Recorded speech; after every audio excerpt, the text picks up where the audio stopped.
72 வயசான ஒரு பெரியவரோட உடல்நிலை திடீர்னு மோசமாயிருக்கு. அதுக்கு காரணம் என்னன்னு தெரியுமா? தயிரோட சேர்த்து சாப்பிட்ட இந்த 3 காய்கறிகள் தான் காரணமா இருக்கலாம் என்று சில நிபுணர்கள் எச்சரிக்கிறாங்க. வணக்கம் நண்பர்களே. நீங்களும் தயிரை எல்லா சாப்பாட்டோடையும் சேர்த்து சாப்பிட்றது உடம்புக்கு நல்லது, பாதுகாப்பானது என்று நினைக்கிறீங்களா? எவ்வளவு தயிர் சாப்பிட்டாலும் அது நன்மை தான் செய்யும்னு நம்புறீங்களா? அப்படின்னா இன்றைய இந்த தகவல் உங்களை கொஞ்சம் ஆச்சரியப்படுத்தலாம். ஏன்னா தயிர் தனியாக பார்த்தா ரொம்ப சத்தான உணவு தான்.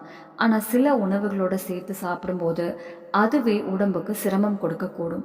குறிப்பாக 50-60 வயசுக்கு மேலே போகும்போது உடம்புக்குள்ள நிறைய நுணுக்கமான மாற்றங்கள் நடக்க ஆரம்பிக்கும்.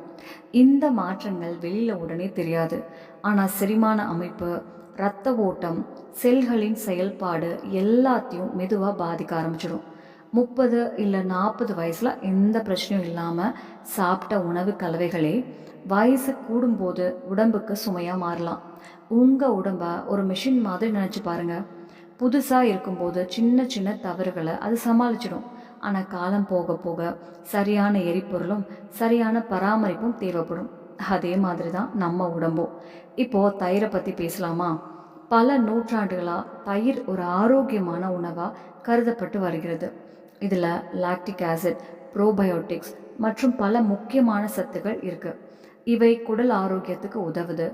ஆனால் இந்த நன்மைகள் முழுசாக கிடைக்கணும்னா செரிமானம் நல்லா இருக்கணும், உடல் சரியாக வேலை செய்யணும், இரத்த ஓட்டமும் சீராக இருக்கணும். வயசு அதிகரிக்கும் போது வயிற்றில் சுரக்கும் அமிலத்தோட அளவு கொஞ்சம் கொஞ்சமாக குறைய ஆரம்பிக்கும். இரத்த நாளங்களை விரிவடைய செய்ய உதவும் நைட்ரிக் ஆக்சைடு அளவும் குறையும். உடம்போட சின்ன சின்ன பகுதிகளுக்கு கூட இரத்தம் போகும் திறன் மெதுவாக குறைய ஆரம்பிக்கும். இப்படிப்பட்ட சூழ்நிலையில் தவறான உணவு கலவைகளை தொடர்ந்து சாப்பிட்டீங்கன்னா அதன் விளைவுகள் உடனே தெரியாது. முதல்ல லேசான வாய்த்துளை வரும். அடுத்தது வயிறு எப்போதும் கனமாக இருக்கிற மாதிரி தோணும். அதுக்கப்புறம் மூட்டுகளில் இருக்கும் வரலாம். சில மாதங்கள் கழித்து கால்களில் கனத்த உணர்வு, மரத்து போகிற மாதிரி உணர்வு, இல்லாட்டி எரிச்சல் மாதிரியான பிரச்சனைகளும் வரலாம். இதெல்லாம் பலர் சாதாரண விஷயம்னு நினச்சி கவனிக்காமல் விட்டுடுறாங்க. இப்போது தயிரோடு சேர்த்து சாப்பிடும்போது கொஞ்சம் கவனமாக இருக்க வேண்டிய 3 பொதுவான காய்கறிகளில் முதல்ல வெள்ளரிக்காயை பற்றி பார்ப்போம். வெள்ளரிக்காய் பார்க்க குளிர்ச்சியாக புத்துணர்ச்சி தர்ற மாதிரி இருக்கும். கோடை காலத்தில் தயிரோடு சேர்த்து சாப்பிட்றது ரொம்ப சாதாரணமாக விஷயந்தான். ஆனால் வெள்ளரிக்காயில் நீர்ச்சத்து ரொம்ப அதிகம். அதே நேரம் தயிரும் இயல்பாக குளிர்ச்சியான புளிப்புத்தன்மை கொண்ட உணவு. இந்த ரெண்டையும் சேர்த்து சாப்பிடும்போது சிலருக்கு செரிமானம் கொஞ்சம் மெதுவாகலாம் என்று சொல்லப்படுது. அதனால உணவு முழுசாக ஜீரணமாகாமல் வாய் தொலை வரலாம். குடலோட செயல்பாடும் கொஞ்சம் மந்தமாகலாம். இதன் காரணமாக உடம்புக்கு தேவையான சத்துக்கள் சரியாக உறிஞ்சப்படாமல் போகலாம். அதன் விளைவாக சோர்வு, கால்களில் கனத்த உணர்வு போன்றவை தோன்றலாம். சரி, அடுத்தது தக்காளியை பற்றி பார்ப்போம். இப்போ கிட்டத்தட்ட எல்லா உணவுகள்லையும் தக்காளி பயன்படுத்தப்படுது. சாலட், கறி, தயிர் என்று எதில் பார்த்தாலும் தக்காளி இருக்கும். ஆனால் தயிரும் தக்காளியும் சேரும்போது வயசானவங்களுக்கு சில செரிமான சிரமங்களை ஏற்படுத்தக்கூடும் என்று சில கருத்துக்கள் இருக்குது. தக்காளி இயல்பாகவே அமிலத்தன்மை கொண்டது. தயிரும் ஏற்கனவே புளித்த உணவு தான். அதனால இந்த ரெண்டையுமே சேர்த்து சாப்பிடும்போது வயிற்றோட அமில சமநிலையில் சில மாற்றங்கள் ஏற்படலாம். வயசு அதிகரிக்கும் போது வயிற்றில் சுரக்கும் அமிலத்தோட அளவு இயல்பாகவே குறைய ஆரம்பிக்கும். அப்படிப்பட்ட நேரத்தில் இந்த மாதிரி உணவு கலவைகள் செரிமான அமைப்புக்கு கொஞ்சம் கூடுதல் சிரமத்தை ஏற்படுத்தலாம். அதன் காரணமாக அஜீரணம், வயிற்றெரிச்சல், சில நேரங்களில் அமிலம் மேலே வர்ற மாதிரி போன்ற பிரச்சனைகளையும் வரலாம். ஆனால் விஷயம் அதோடு முடிஞ்சிடாது. குடல்களில் தொடர்ந்து எரிச்சல் இல்லாட்டி வீக்கம் இருந்தால் அது இரத்த ஓட்டத்தையும் பாதிக்கலாம். இரத்த நாளங்கள் சரியாக விரிவடையவும் சுருங்கவும் முடியாமல் போகலாம். அதனால் கை கால் போன்ற பகுதிகளுக்கு இரத்த ஓட்டம் சீராக செல்லாமல் இருக்கலாம்.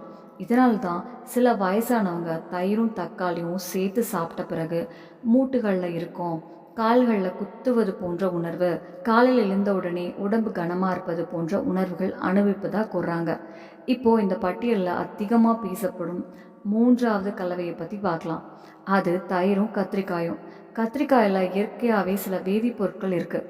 சிலருக்கு இவை உடலோட எதிர்வினையை அதிகரிக்கக்கூடும் என்று சொல்லப்படுது.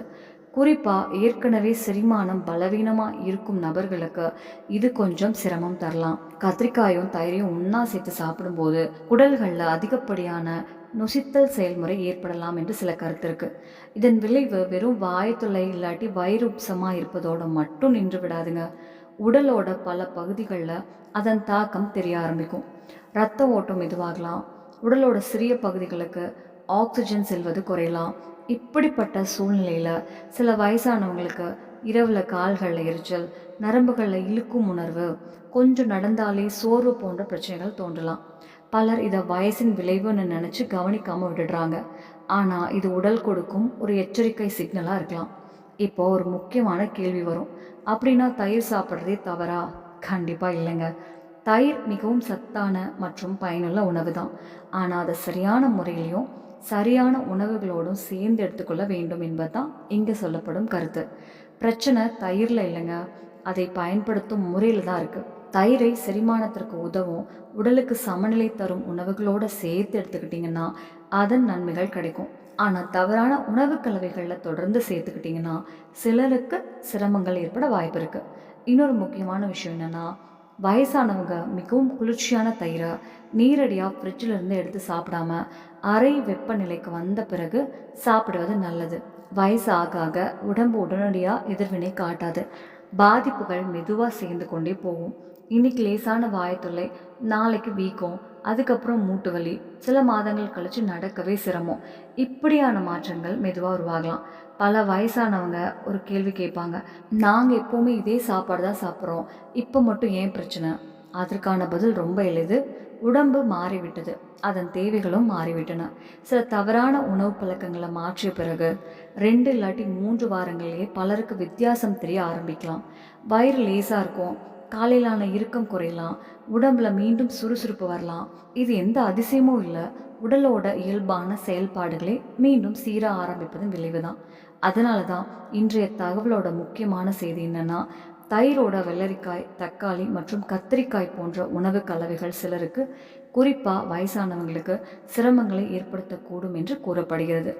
உங்கள் உடம்பை லேசாகவும் சுறுசுறுப்பாகவும் வச்சிருக்க விரும்பினீங்கன்னா உங்கள் உணவு பழக்கங்களை ஒரு முறை கவனமாக ஆராய்ந்து பார்ப்பது நல்லதுங்க. எதிர்காலத்தை தயிரை எந்த உணவுகளோடு சேர்த்து சாப்பிட்டீங்கன்னா அதிக நன்மை கிடைக்கும், எந்த உணவுகளை தவிர்க்கலாம் என்பதையும் விரிவாக பார்க்கலாம். ஒரு விஷயத்தை நினைவில் வச்சுக்கோங்க, உணவு என்பது வெறும் வயிறு நிரப்புவதற்கான விஷயம் மட்டும் இல்லை, அது உங்கள் இரத்த ஓட்டம், நரம்புகளின் ஆரோக்கியம் மற்றும் தினசரி செயல்பாடுகளின் அடிப்படை. இன்னைக்கு நீங்கள் எடுக்கும் சரியான முடிவு நாளைய ஆரோக்கியமான வாழ்க்கைக்கு ஒரு நல்ல அடித்தளமாக இருக்கலாம். இந்த தகவல் உங்களுக்கு பயனுள்ளதாக இருந்திருந்தா இந்த வீடியோவுக்கு ஒரு லைக் கொடுக்க மறந்துடாதீங்க. இந்த விஷயத்தை பற்றி உங்கள் அனுபவம் இல்லாட்டி கருத்து என்னன்னு கீழே கமெண்ட்டில் கண்டிப்பாக பகிருங்க. இது போல் ஆரோக்கியம் தொடர்பான சுவாரஸ்யமான மற்றும் பயனுள்ள தகவல்களை தொடர்ந்து தெரிஞ்சுக்கொள்ள நம்ம டெய்லி ஆன் சேனலை சப்ஸ்கிரைப் செஞ்சு பக்கத்தில் இருக்கிற பெல் ஐக்கானையும் அழுத்திக்கோங்க. இந்த வீடியோவை முழுமையாக பார்ப்பதற்கு மனமார்ந்த நன்றி. மீண்டும் ஒரு பயனுள்ள தகவலோடு சந்திப்போம். அதுவரை ஆரோக்கியமாகவும் மகிழ்ச்சியாகவும் இருங்க. மிக்க நன்றி, வணக்கம். நம்ம சேனல்ல பிடிச்சிருச்சுன்னா லைக் பண்ணுங்க, ஷேர் பண்ணுங்க, சப்ஸ்கிரைப்